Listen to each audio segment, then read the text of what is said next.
Hi friends, Padma അവാർഡുകൾ പ്രഖ്യാപിക്കപ്പെട്ട് കഴിഞ്ഞു അല്ലേ. 2026 പത്മ അവാർഡുകൾ രാജ്യം റിപ്പബ്ലിക് ഡേ ആഘോഷിച്ച ദിവസം പ്രഖ്യാപിച്ചു. അപ്പോൾ ആർക്കൊക്കെയാണ് ഇത്തവണത്തെ പത്മ അവാർഡുകൾ, 2026 പത്മ അവാർഡുകൾ ആർക്കൊക്കെയാണ് ലഭിച്ചത്, പ്രധാനമായിട്ടും നമ്മുടെ കോമ്പറ്റേറ്റീവ് എക്സാം പോയിന്റ് ഓഫ് വ്യൂവിൽ ആരെയൊക്കെയാണ് നമ്മൾ ശ്രദ്ധിക്കേണ്ടത് തുടങ്ങിയ കാര്യങ്ങളൊക്കെയാണ് ഈ ഒരു വീഡിയോയിൽ ഡിസ്കസ് ചെയ്യുന്നത്. അപ്പോൾ പത്മ അവാർഡ്സ് നമുക്കറിയാം 1954 പത്മ അവാർഡ്സ് എസ്റ്റാബ്ലിഷ് ചെയ്തത്. 1954 വിവിധ വിഭാഗങ്ങളായിട്ട് ഏതൊക്കെ വിഭാഗങ്ങളാണ് പത്മ അവാർഡുകൾ ഉള്ളത്? പത്മവിഭൂഷൺ, പത്മഭൂഷൺ, പത്മശ്രീ അല്ലെ. പത്മവിഭൂഷൺ ആണ് ഇതിൽ ടോപ്പ്. പത്മവിഭൂഷൺ കുറച്ച് പേർക്ക് കൊടുക്കുള്ളൂ, ഇത്തവണ 5 പേർക്ക് കൊടുത്തിട്ടുള്ളൂ. 5 പേരിൽ 3 പേരും ആരാണ്? മലയാളികളാണ്. അപ്പോൾ ഈ Padma Vibhushan for exceptional and distinguished service എന്നാണ് അതിനെ വിലയിരുത്തുന്നത്. പത്മഭൂഷൺ എന്ന് പറയുന്നത് distinguished service of higher order. Padma Shri കൊടുക്കുന്ന ആർക്കാണ്? Distinguished service. അപ്പോൾ ഈ മേഖലകളിൽ, ഓരോ മേഖലകളിൽ, സ്പോർട്സ്, ആർട്സ്, ലിറ്ററേച്ചർ, പൊളിറ്റിക്സ് തുടങ്ങിയ ഒരുപാട് മേഖലകളിൽ, സോഷ്യൽ വർക്ക് ഉൾപ്പെടെയുള്ള ഒരുപാട് മേഖലകളിൽ മികച്ച പ്രവർത്തനങ്ങൾ കാഴ്ചവെക്കുന്ന പബ്ലിക് സർവീസ് ഒരു ഓപ്ഷനായിട്ട്, അല്ലെങ്കിൽ പബ്ലിക് സർവീസിന്റെ ഒരു എലമെന്റ് അതിലുണ്ടെങ്കിൽ ഉറപ്പായിട്ടും നിങ്ങൾക്ക് പത്മശ്രീ, പത്മ അവാർഡുകൾക്കായിട്ട് പരിഗണിക്കപ്പെടാം. പ്രധാനമന്ത്രി കോൺസ്റ്റിറ്റ്യൂട്ട് ചെയ്യുന്ന ഒരു കമ്മിറ്റിയാണ് എല്ലാ വർഷവും പത്മ അവാർഡുകൾ ആർക്കൊക്കെ കൊടുക്കണം എന്നുള്ളത് തീരുമാനിക്കുന്നത്. സർക്കാരുകൾക്ക് നോമിനേറ്റ് ചെയ്യാൻ, വേണമെങ്കിൽ സെൽഫ് നോമിനേഷൻ പോലും പറ്റും എന്നുള്ളതാണ് നിയമത്തിൽ പറയുന്നത്. പക്ഷേ ഏറ്റവും ഹയസ്റ്റ് ഇതിൽ പത്മശ്രീയേക്കാളും മുകളിലാണ് പത്മഭൂഷൺ, പത്മഭൂഷണേക്കാളും മേളിലാണ് പത്മവിഭൂഷൺ. യൂഷ്വലി ഒരാൾക്ക് പത്മശ്രീ കിട്ടിയിട്ടുണ്ടെങ്കിൽ അടുത്ത 5 വർഷത്തേക്ക് അയാളെ സാധാരണഗതിയിൽ പത്മ അവാർഡുകൾക്ക് പരിഗണിക്കാറില്ല. 5 വർഷത്തിന് ശേഷം വേണമെങ്കിൽ ഇതിൽ ഉയർന്നൊരു അവാർഡ് പത്മഭൂഷണിലേക്ക് പരിഗണിക്കാം. ഇത്തവണ പത്മഭൂഷൺ കിട്ടിയ ഒരാൾക്ക് ഒരു 5 വർഷം കഴിഞ്ഞ ഉടനെ പത്മവിഭൂഷണിലേക്ക് വേണമെങ്കിൽ പരിഗണിക്കാം. പക്ഷേ ഇന്ത്യയിലെ ഏറ്റവും ഹയസ്റ്റ് സിവിലിയൻ ഓർഡർ അല്ലെങ്കിൽ സിവിലിയൻ ബഹുമതി ഇതല്ല. എന്താണ് ഇന്ത്യയിലെ ഏറ്റവും ഹയസ്റ്റ് സിവിലിയൻ ബഹുമതി? എന്താണ്? നിങ്ങളൊന്ന് കമന്റ് ചെയ്തേ. ഇത് അതിന് താഴെ നിൽക്കുന്ന 3 ബഹുമതികളാണ്. അപ്പോൾ ഇത്തവണത്തെ 2026 പത്മ അവാർഡുകൾ ഏതൊക്കെയാണ്, ആർക്കൊക്കെയാണ് കിട്ടിയത്, പ്രത്യേകിച്ച് മലയാളികൾ ആരൊക്കെയാണ് എന്നുള്ളത് നമുക്ക് നോക്കാം. ആദ്യമായിട്ട് പത്മവിഭൂഷൺ. 2026 ഈ കൂട്ടത്തിലെ ഏറ്റവും ഹയസ്റ്റ് ഓർഡറാണ് പത്മവിഭൂഷൺ. അത് കിട്ടിയിരിക്കുന്നത് ഒന്നാമത് നമ്മുടെ കേരളത്തിന്റെ മുൻ മുഖ്യമന്ത്രിയായിരുന്ന പ്രിയപ്പെട്ട VS അച്യുതാനന്ദന് വേണ്ടിയിട്ട്. അച്യുതാനന്ദനാണ് പത്മവിഭൂഷൺ നേടിയ ഒരാൾ. VS അച്യുതാനന്ദൻ. പോസ്തുമസ് എന്ന് പറഞ്ഞാൽ എന്താണ്? മരണാനന്തര ബഹുമതിയാണ്. അദ്ദേഹം നിര്യാതനായിരുന്നു. അപ്പം മരണാനന്തര ബഹുമതിയായിട്ടാണ് VS അച്യുതാനന്ദന് ഈ ഒരു അവാർഡ് കിട്ടിയത്. പബ്ലിക് അഫയേഴ്സ് എന്നുള്ള ഫീൽഡിലാണ്. ഓരോ ആൾക്കും അവാർഡ് പ്രഖ്യാപിക്കുമ്പോൾ അത് ഏത് ഫീൽഡാണെന്ന് കൂടെ പറയാറുണ്ട്. അപ്പോൾ പബ്ലിക് അഫയേഴ്സ്, പൊതുകാര്യം അല്ലെങ്കിൽ പൊളിറ്റിക്സ് ഒക്കെ അതിനുള്ളിൽ വരുന്നതാണ്. അപ്പോൾ കേരളത്തിന്റെ ഓൾഡ് ആയിട്ടുള്ള കമ്മ്യൂണിസ്റ്റ് ലീഡറായിരുന്നു, അതുപോലെ തന്നെ ഫോർമർ ചീഫ് മിനിസ്റ്റർ ആയിരുന്നു. VS അച്യുതാനന്ദനാണ് ഒരു വ്യക്തി. പത്മവിഭൂഷൺ.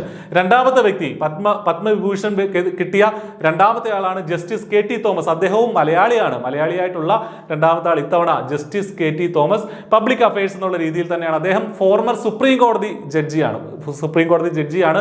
ഒരുപാട് വിഷയങ്ങൾ കേരളത്തിലെ വിവിധ കമ്മിറ്റികളുടെയൊക്കെ തലവനായിട്ടൊക്കെ ഇരുന്നിട്ടുണ്ട്. നമ്മളൊക്കെ കേട്ടിട്ടുള്ള ആളാണ്. ജസ്റ്റിസ് KT തോമസ് ആണ് രണ്ടാമത്തെ ആൾ പത്മവിഭൂഷൺ കിട്ടിയ. മൂന്നാമത്തെ ആളാണ് P നാരായണൻ. ഇതും മലയാളി തന്നെയാണ്. ഇദ്ദേഹവും മലയാളി തന്നെയാണ്. P Narayanan. Literature and education എന്നുള്ള വിഭാഗത്തിലാണ്, അതായത് ജേർണലിസം. മെയിനിൽ പ്രധാനമായിട്ടും co founder and chief editor of Janmabhumi പത്രത്തിന്റെ കോ ഫൗണ്ടർ ആണ്, അതിന്റെ ചീഫ് എഡിറ്റർ ആയിരുന്നു. അപ്പോൾ അദ്ദേഹത്തിനാണ് ഇത്തവണത്തെ ഒരു പത്മവിഭൂഷൺ പുരസ്കാരം കിട്ടിയിട്ടുള്ളത്. അപ്പോൾ 3 മലയാളികൾക്കാണ് ഇത്തവണ പത്മവിഭൂഷൺ കിട്ടിയത്. 3 പേരുടെയും പേര് നമ്മൾ പറഞ്ഞു. ആകെ കിട്ടിയ 5 പേരിൽ 3 പേരും മലയാളികളാണ്. ഇനി 4ാമത്തെ 5ാമത്തെ ആളെ കൂടെ നമുക്കൊന്ന് പരിചയപ്പെടാം. 4ാമത്തെ ആള് എൻ രാജം ഉത്തർപ്രദേശുകാരിയാണ്. ആർട്ട്, അതായത് കലയ്ക്കാണ്. അവർ വയലിനിസ്റ്റ് ആണ്. ഒരു റിനൗഡ് ആയിട്ടുള്ള, ഇന്ത്യയിലെ ഏറ്റവും പ്രശസ്തയായിട്ടുള്ള ഹിന്ദുസ്ഥാനി ക്ലാസിക്കൽ വയലിനിസ്റ്റ് ആണ്. ആരെന്ന് പറയുന്നത്? എൻ രാജം എന്ന് പറയുന്നത്. അപ്പോൾ എൻ രാജത്തിനാണ് പത്മവിഭൂഷൺ കിട്ടിയ മറ്റൊരു വ്യക്തി. അവസാനത്തെ 5ാമത്തെ വ്യക്തിയാണ് ധർമ്മേന്ദ്ര സിംഗ് ഡിയോൾ. നമുക്കെല്ലാം അറിയാം ധർമ്മേന്ദ്ര അല്ലെ, ഹിന്ദി നടനായിരുന്നു. ഇന്ത്യ കണ്ടിട്ടുള്ളതിൽ വെച്ച് ഏറ്റവും മികച്ച കൊമേഴ്ഷ്യൽ നടന്മാരിൽ ഒരാളാണ് ധർമ്മേന്ദ്ര എന്ന് പറയുന്നത്. അദ്ദേഹം ഈയിടെ അന്തരിച്ചിരുന്നു അല്ലെ. പോസ്തുമസ് ആയിട്ടാണ് അദ്ദേഹത്തിനും ബഹുമതി കിട്ടുന്നത്. അപ്പോൾ പത്മവിഭൂഷൺ കിട്ടിയ 5ാമത്തെ ആളാണ്. അല്ലെങ്കിൽ ഇത്തവണത്തെ ഓർഡർ അങ്ങനെയല്ല, ഞാൻ ഓർഡർ ഇവിടെ ഈ സ്ലൈഡിൽ അങ്ങനെ ഇൻക്ലൂഡ് ചെയ്തുകൊണ്ട് 5 വായിച്ചത് മാത്രം. അപ്പോൾ ഈ 5 പേർക്കാണ് പത്മവിഭൂഷൺ ഇത്തവണ കിട്ടിയത്. ഇനി നമ്മൾ നോക്കാനുള്ളത് പത്മഭൂഷണിലേക്ക് നമുക്ക് പോകാം. പത്മവിഭൂഷന്റെ തൊട്ട് താഴെയുള്ള ഓർഡറാണ് പത്മഭൂഷൺ എന്ന് പറയുന്നത്. അപ്പോൾ അതിലും മലയാളികൾക്ക് കിട്ടിയിട്ടുണ്ട്. ആരൊക്കെയാണ് ആ മലയാളികൾ എന്നുള്ളത് നമുക്ക് നോക്കാം. പത്മഭൂഷൺ കിട്ടിയ ആദ്യത്തെ മലയാളി ഇത്തവണത്തെ മമ്മൂട്ടി, മെഗാസ്റ്റാർ മമ്മൂട്ടി, നമ്മുടെ പ്രിയപ്പെട്ട നടൻ ആയിട്ടുള്ള മമ്മൂട്ടിയാണ്. കേരളത്തിലെ ലെജൻഡറി ആയിട്ടുള്ള, ഇന്ത്യയിലെ ലെജൻഡറി ആയിട്ടുള്ള നടനായിട്ടുള്ള മമ്മൂട്ടിക്കാണ് ഒരു അവാർഡ്, പത്മഭൂഷൺ കിട്ടിയ ഒരു പുരസ്കാരം കിട്ടിയത് മമ്മൂട്ടിക്കാണ്. പിന്നീട് മലയാളത്തിൽ നിന്ന് കിട്ടിയത്, കേരളത്തിൽ നിന്ന് കിട്ടിയത് വെള്ളാപ്പള്ളി നടേശനാണ്. അദ്ദേഹം SNDP യോഗത്തിന്റെ ജനറൽ സെക്രട്ടറിയാണ്. SNDP യോഗത്തിന്റെ നിലവിലെ ജനറൽ സെക്രട്ടറിയാണ് വെള്ളാപ്പള്ളി നടേശൻ. പബ്ലിക് അഫയേഴ്സ് എന്നുള്ള ആ ഒരു ഫീൽഡിലാണ്, ആ ഒരു മേഖലയിലാണ് അദ്ദേഹത്തിനും പത്മഭൂഷൺ കിട്ടിയിരിക്കുന്നത് എന്നുള്ള കാര്യം മനസ്സിലാക്കുക. അപ്പോൾ ഈ രണ്ടുപേർക്കാണ് പത്മഭൂഷൺ കിട്ടിയ മലയാളികൾ, ഈ രണ്ടുപേരാണ്. മൊത്തത്തിൽ 13 പേർക്ക് പത്മഭൂഷൺ കിട്ടിയിട്ടുണ്ട്. അപ്പോൾ 5 പേർക്ക് പത്മവിഭൂഷണും 13 പേർക്ക് പത്മഭൂഷണും കിട്ടിയിട്ടുണ്ട്. അപ്പോൾ അതിൽ ബാക്കിയുള്ള ആളുകളെ നമുക്കൊന്ന് നോക്കി പോവാം. അൽക്ക യാഗ്നിക്, മഹാരാഷ്ട്രയിൽ നിന്നുള്ള ഇന്ത്യൻ പ്ലേബാക്ക് സിംഗറാണ്, മഹാരാഷ്ട്രയിൽ നിന്നുള്ള പാട്ടുകാരിയാണ് ആരെന്ന് പറയുന്നത് അൽക്ക യാഗ്നിക്. അപ്പോൾ അൽക്ക യാഗ്നിക്കിന് ഇത്തവണത്തെ പത്മഭൂഷൺ കിട്ടിയിട്ടുണ്ട്. ഭഗത് സിംഗ് കോഷിയാരി ഉത്തരാഖണ്ഡിലായിരുന്നു, ഉത്തരാഖണ്ഡുകാരനാണ് അദ്ദേഹം, ഒരു പൊളിറ്റീഷ്യനാണ്, മഹാരാഷ്ട്രയുടെ ഗവർണറായിട്ടൊക്കെ വർക്ക് ചെയ്തിട്ടുണ്ട്. അപ്പോൾ ഭഗത് സിംഗ് കോഷിയാരിയാണ് ഈ പറഞ്ഞ ഒരാളെന്ന് പറയുന്നത്. ഇത് പത്മഭൂഷൺ ഇത്തവണ കിട്ടിയ ഒരു വ്യക്തി ഭഗത് സിംഗ് കോഷിയാരിയാണ്. കല്ലിപ്പട്ടി രാമസ്വാമി പളനിസ്വാമി, തമിഴ്നാട്ടിൽ നിന്നുള്ള ഡോക്ടറാണ് ഇദ്ദേഹം, മെഡിസിൻ ഫീൽഡിലാണ് ഇദ്ദേഹത്തിന് പത്മഭൂഷൺ കിട്ടിയിരിക്കുന്നത്. കല്ലിപ്പട്ടി രാമസ്വാമി പളനിസ്വാമി തമിഴ്നാട്ടുകാരനാണ്, ഡോക്ടറാണ്, ഗ്യാസ്ട്രോളജിസ്റ്റ് ആണ്, റിനൗഡ് ആയിട്ടുള്ള ഒരു ഗ്യാസ്ട്രോളജിസ്റ്റ് ആണ് ഇദ്ദേഹം. അദ്ദേഹത്തിന് പത്മഭൂഷൺ കിട്ടിയിട്ടുണ്ട്. ഡോക്ടർ നോറി ദത്രാത്രേയു, അദ്ദേഹം അമേരിക്കയിലാണ് എങ്കിലും ഇന്ത്യൻ ഒറിജിനുള്ള ആള്, ഡോക്ടർ തന്നെയാണ്. ഇദ്ദേഹത്തിന് മെഡിസിനിൽ തന്നെ കിട്ടിയിട്ടുണ്ട്. ക്യാൻസർ റിസർച്ചറാണ്, പ്രധാനമായിട്ടും ന്യൂയോർക്കിലെ ഹോസ്പിറ്റലിൽ പ്രവർത്തിക്കുന്ന ഒരു ക്യാൻസർ റിസർച്ചറാണ്. അദ്ദേഹത്തിനും ഇത്തവണത്തെ പത്മഭൂഷൺ കിട്ടിയിട്ടുണ്ട്.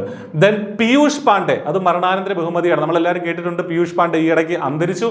അദ്ദേഹം ഇന്ത്യൻ പരസ്യ മേഖലയുടെ പിതാവെന്ന് അറിയപ്പെടുന്ന ആളാണ് ആര്, പീയൂഷ് പാണ്ഡെ. നമ്മളൊക്കെ കണ്ടിട്ടുള്ള ഒരുപാട് പരസ്യങ്ങളുടെ ഉപജ്ഞാതാവ് അല്ലെങ്കിൽ പരസ്യങ്ങൾ സൃഷ്ടിച്ചത് പീയൂഷ് പാണ്ഡെയാണ്. അദ്ദേഹം ഈ ഇടയ്ക്ക് മരിച്ചിരുന്നു. അപ്പോൾ മഹാരാഷ്ട്രക്കാരനാണ്. അഡ്വർടൈസിംഗിൽ അദ്ദേഹത്തിന് എന്ത് കിട്ടി, അല്ലെങ്കിൽ പോസ്റ്റ്മസ് ആയിട്ട് അദ്ദേഹത്തിന് എന്ത് കിട്ടി, പത്മഭൂഷൺ കിട്ടിയിട്ടുണ്ട് എന്നുള്ളതാണ്. ദെൻ SKM മെയിൽ അനന്തൻ എന്ന് പറയുന്നത് അദ്ദേഹം ആരാണ്, ഒരു സോഷ്യൽ വർക്കർ എന്നുള്ള ഫീൽഡിലാണ് അദ്ദേഹത്തിന് പത്മഭൂഷൺ കിട്ടിയത്. മെയിനായിട്ടും അദ്ദേഹം ഈറോഡിലുള്ള SKM ഇൻഡസ്ട്രീസിന്റെ ചെയർമാനാണ്, ഇൻഡസ്ട്രിയലിസ്റ്റ് ആണ്, അതുപോലെ തന്നെ സോഷ്യൽ ആക്ടിവിസ്റ്റ് ആണ്, കൺസ്യൂമർ ആക്ടിവിസ്റ്റും ആണ് ഇദ്ദേഹം. അപ്പോൾ ഇദ്ദേഹത്തിന് അതിന്റെ പേരിലാണ് എന്ത് കിട്ടിയത്, പത്മഭൂഷൺ കിട്ടിയിട്ടുള്ളത്. ദെൻ ശതാവധാനി R ഗണേഷ് അല്ലെങ്കിൽ R ഗണേഷ് ആണ് അടുത്ത പത്മഭൂഷൺ കിട്ടിയ അടുത്ത വ്യക്തി. കർണാടകക്കാരനാണ്, കലയിലാണ് അല്ലെങ്കിൽ ആർട്സിലാണ് അദ്ദേഹത്തിന് പത്മഭൂഷൺ കിട്ടിയിട്ടുള്ളത്. അവധാന ആർട്ട് പെർഫോമർ, അതായത് അവധാനം എന്ന് പറയുന്ന ഒരു ആർട്ട് ഫോം ഉണ്ട്.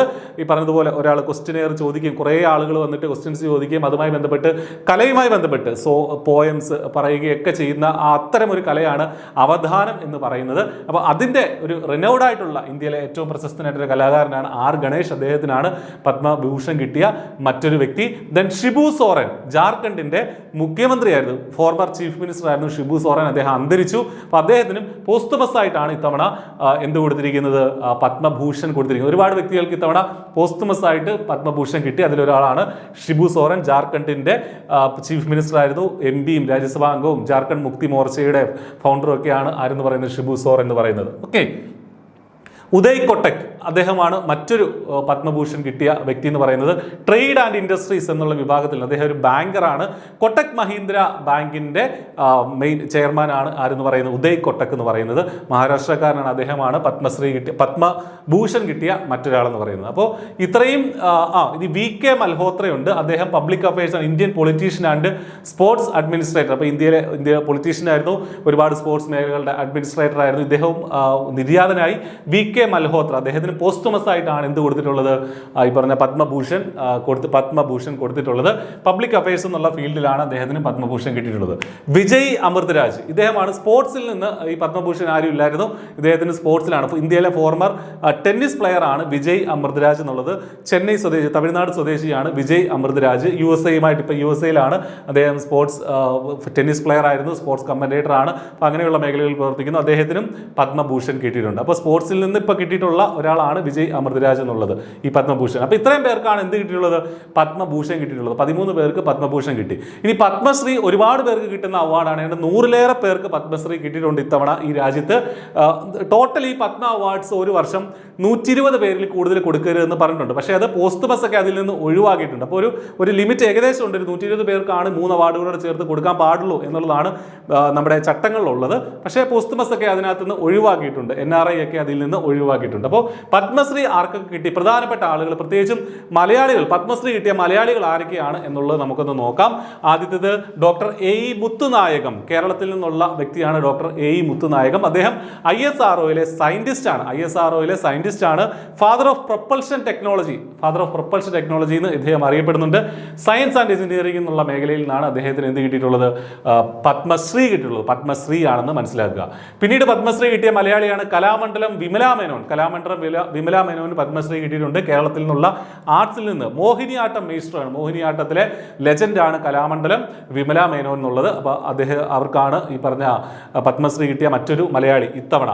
ദെൻ കൊല്ലക്കൽ ദേവകി അമ്മയ്ക്കാണ് പത്മശ്രീ കിട്ടിയ ഇത്തവണ പത്മശ്രീ കിട്ടിയ മൂന്നാമത്തെ ആളെന്ന് പറയുന്നത്. സോഷ്യൽ വർക്കിലാണ് അവർക്ക് പത്മശ്രീ കിട്ടിയിട്ടുള്ളത്. പ്രധാനമായിട്ടും എൻവയോൺമെന്റലിസ്റ്റ് ആണ്. അതുപോലെ തന്നെ കൊല്ലക്കൽ തപോവനം എന്നുള്ള പേരിൽ ആലപ്പുഴയിൽ ഒരു 4.5 ഏക്കർ വിസ്തൃതിയിലുള്ള വസ്തുവിൽ ഒരു വലിയൊരു കാട് തന്നെ, ഒരു ഫോറസ്റ്റ് തന്നെ സൃഷ്ടിച്ച വ്യക്തിയാണ് ഈ പറഞ്ഞ കൊല്ലക്കൽ ദേവകി അമ്മ എന്നുള്ളത്.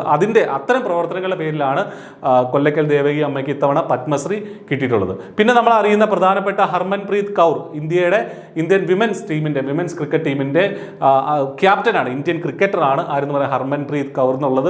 ഹർമൻപ്രീതിന് ഇത്തവണത്തെ പത്മശ്രീ കിട്ടിയിട്ടുണ്ട്. രോഹിത് ശർമ്മയ്ക്കും, ഇന്ത്യൻ ക്രിക്കറ്ററാണ്, ഇന്ത്യയുടെ ക്യാപ്റ്റൻ ആയിരുന്നു, ഇന്ത്യയുടെ മെൻസ് ക്രിക്കറ്റ് ടീമിന്റെ ക്യാപ്റ്റൻ ആയിരുന്നു. അപ്പോൾ രോഹിത് ശർമ്മയ്ക്കും ഇത്തവണ എന്ത് കിട്ടിയിട്ടുണ്ട്?